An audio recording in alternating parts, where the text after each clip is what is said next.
are a few ways to set up for a single arm supported dumbbell row. One is with a flat bench.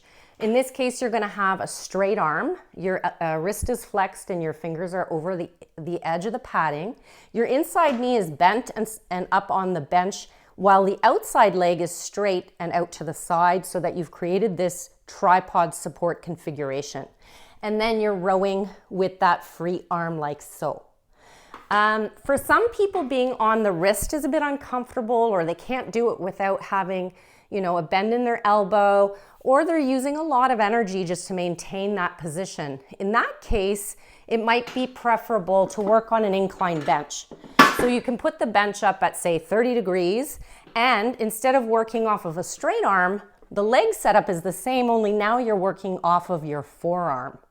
So that's another alternative, okay?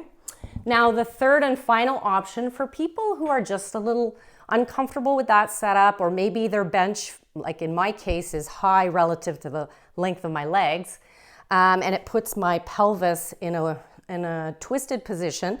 What you can do is come around the back of your bench, okay?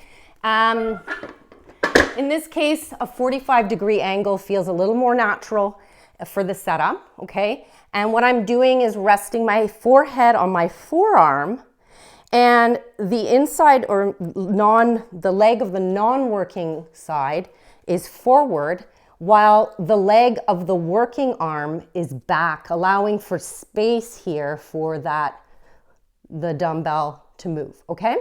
So that's an alternative setup, and of course in that setup my torso is a little bit higher in its angle, but it's still an effective way to set up, and it can be a little more comfortable for some people.